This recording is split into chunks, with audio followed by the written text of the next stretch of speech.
మనకి ఈరోజు నరేంద్ర మోడీ గారిది క్యాబినెట్ మీటింగ్ అయితే జరగబోతుంది అనమాట. అయితే ఎందుకు భయ్యా అంటే మనకి అంతకుముందు ఆల్రెడీ ట్రంప్ మన మీద ఏకంగా 50% టారిఫ్ వేసాడు కదా. సో దాని తర్వాత అతను ఏమన్నాడు, అసలు ఇండియాతో దీని గురించి ఎటువంటి చర్చలు కూడా ఉండవు, ఈ 50% టారిఫ్ అంతే ఉండిద్ది అని చెప్పేసి ఒక స్టేట్మెంట్ ఇచ్చాడు అనమాట. అయితే మరి దీని గురించి మనం బతిమలాడేది ఏమి ఉండదు కదా. సో కాబట్టి సరే 50% టారిఫ్ వేస్తున్నాడు కదా, మరి దీన్ని మనం ఎలా ఎదుర్కోవాలా, అసలు ఏం చేయాలా, సో ఎలా చేస్తే మనకి మంచిగా ఉండిద్ది అనే దాని గురించి ఈరోజు ఈ క్యాబినెట్ మీటింగ్లో అయితే మాట్లాడతారనమాట. అయితే మాట్లాడిన తర్వాత దీని ఎండ్ రిజల్ట్ ఏమొచ్చింది అనేది మనం తర్వాత మళ్ళీ డిస్కస్ చేద్దాం.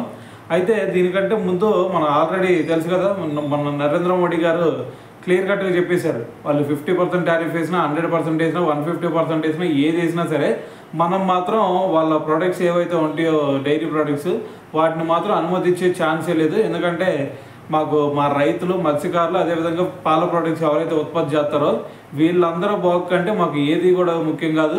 వీళ్ళకు మంచి చేకూరాలి అంటే నేను పర్సనల్గా ఎటువంటి నిందలనైనా సరే మోయటానికైనా సిద్ధంగానే ఉన్నానని చెప్పేసి కరాఖండిగా నరేంద్ర మోడీ గారు అయితే చెప్పారనమాట. సో మరి ఇదంతా విన్న తర్వాత మళ్ళీ ఇంకో పక్క ఏమన్నాడు ట్రంప్, సో ఇటువైపు మీరు కనుక ఇది రష్యా దగ్గర నుంచి ఆపకపోతే కొనుగోలు చేయడం ఆయిల్, సో ఇంకా మేము కఠినంగా ముందుకెళ్తామని చెప్పేసి ఆయన చెప్తా ఉన్నాడు. సో ఇవన్నీ దృష్టిలో పెట్టుకొని మరి మనం ఏ విధంగా వాళ్ళని ఎదుర్కోవాలి అనే దాని గురించి ఈరోజు ఈ మీటింగ్లో అయితే మాట్లాడతారనమాట.